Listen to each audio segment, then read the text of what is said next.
നമ്മൾ ചെയ്യാൻ പോകുന്നത് ഒരു ചെറിയ എക്സ്പെരിമെൻ്റ് ആണ്. ഇത് നിങ്ങൾക്ക് ടെക്സ്റ്റിൽ സയൻസിനകത്ത് വരുന്നതാണ്. നമുക്ക് ചെയ്യാം.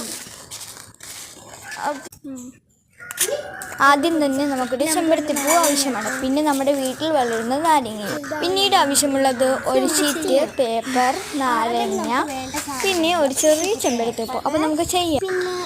ആദ്യമേ തന്നെ നമുക്ക് ചെമ്പരത്തിപ്പൂ വേണം. പിന്നെ ഒരു ചെറിയ നാരങ്ങയാണ് ചെറുതായിട്ട് കട്ട് ചെയ്തത്. പിന്നെ നമുക്ക് വേണ്ടത് ഒരു പേപ്പർ. അപ്പോൾ നമുക്ക് ചെയ്യാം. ആദ്യം ഞാൻ ഒരു ഇതൾ പൊട്ടിച്ചു. ആ ഇതളിനി നമുക്ക് പേപ്പറിനകത്തോട്ട് തേച്ച് കൊടുക്കാം. അപ്പോൾ തേച്ച് കൊടുക്കുമ്പോൾ ഒരു കളർ വരുന്നുണ്ട് കേട്ടോ. അപ്പോൾ നമ്മളെല്ലാവരും കൂടെയാണ് അത് ചെയ്യുന്നത്. ഉണ്ട് കേട്ടോ. നമ്മൾ കിട്ടിയ കളർ ഇതാണ്. ഇനി നമ്മൾ ഇതിനകത്തോട്ട് നാരങ്ങയായിട്ട് പിഴിഞ്ഞ് വയ്ക്കാൻ പോകുന്നത്. നാരങ്ങ പിഴിഞ്ഞ് വെച്ചപ്പോൾ തന്നെ ഒരു വെറൈറ്റി കളർ വന്നിട്ടുണ്ട്. ഒരു റോസ് ആൻഡ് ഹൈലൈറ്റിംഗ് കളർ പോലെ അത് നമ്മൾ പിഴിഞ്ഞ് വെച്ചിട്ടുണ്ട്. അത് പിഴിഞ്ഞ് വെച്ച് കഴിഞ്ഞപ്പോൾ തന്നെ ഒരു റോസ് കളർ വരാം. നിങ്ങൾക്ക് കാണാമല്ലോ. ഇതെല്ലാം കഴിഞ്ഞ് കഴിഞ്ഞപ്പോൾ ഞങ്ങൾ നല്ല വൃത്തിക്കൊന്ന് ഉടച്ചു കൊടുത്തു. അപ്പോൾ അടിപൊളി ചേഞ്ചാണ് വന്നേക്കുന്നത്.